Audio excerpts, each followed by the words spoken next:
മറ്റു തൊഴിലുകളിൽ ഏർപ്പെടുന്ന അഭിഭാഷകർ കോടതികളിൽ പ്രാക്ടീസ് ചെയ്യുന്നത് നിരോധിക്കാൻ ബാർ കൗൺസിൽ തീരുമാനം. കോടതികളിൽ ഹാജരാകാതെ അഭിഭാഷകർ എന്ന നിലയിലുള്ള ആനുകൂല്യങ്ങൾ കൈപ്പറ്റുന്നത് തടയാനാണ് നിരോധനം ഏർപ്പെടുത്തുന്നത്.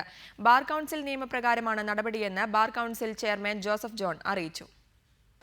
കോടതികളിൽ പ്രാക്ടീസ് ചെയ്യാത്ത ഒരു വിഭാഗം നിയമവിരുദ്ധക്കാർ ആനുകൂല്യങ്ങൾ കൈപ്പറ്റുകയും സമൂഹത്തിൽ അഭിഭാഷകരായി വിലസുകയും ചെയ്യുന്ന സാഹചര്യത്തിലാണ് ചട്ടങ്ങൾ കർശനമാക്കുന്നത്. ഇതിന്റെ ആദ്യപടിയായി bar council practising, non practising അഭിഭാഷകരുടെ പട്ടിക തയ്യാറാക്കും. സംസ്ഥാനത്ത് നിയമബിരുദം നേടിയ 50,000-ഓളം അഭിഭാഷകരാണ് ബാർ കൗൺസിലിൽ എൻറോൾ ചെയ്തിരിക്കുന്നത്. എന്നാൽ ഇതിൽ ഭൂരിഭാഗം പേരും നാട്ടിലും വിദേശത്തുമായി മറ്റു ജോലികളിൽ ഏർപ്പെട്ടിരിക്കുകയാണെന്നാണ് കണ്ടെത്തൽ. അഭിഭാഷക വൃത്തിയുടെ അന്തസ്സ് സംരക്ഷിക്കാനായിട്ടാണ് ബാർ കൗൺസിൽ ചട്ടങ്ങൾ കർശനമാക്കുന്നതെന്ന് bar council chairman Joseph John പറഞ്ഞു.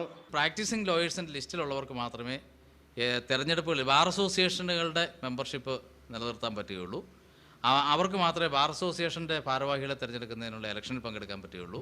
അപ്പോൾ ഈ നിലയിലുള്ള ഒരു സമഗ്രമായിട്ടുള്ള ഒരു മാറ്റമാണ് ഇത്. അഭിഭാഷക വൃത്തിയുടെ മഹത്വം അത് നിലനിർത്തിക്കൊണ്ട് ഏറ്റവും നല്ല രീതിയിൽ പോകുന്നതിനുള്ള ഒരു അന്തരീക്ഷം കേരളത്തിൽ ഉണ്ടാക്കുന്നതിന് ഉദ്ദേശിച്ചിട്ടാണ്.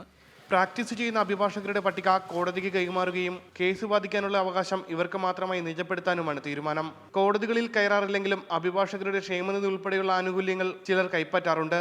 ഇത്തരം ആനുകൂല്യങ്ങളും പ്രാക്ടീസ് ചെയ്യുന്നവർക്കായി മാത്രം നിജപ്പെടുത്തുമെന്നും ബാർ കൗൺസിൽ അറിയിച്ചു.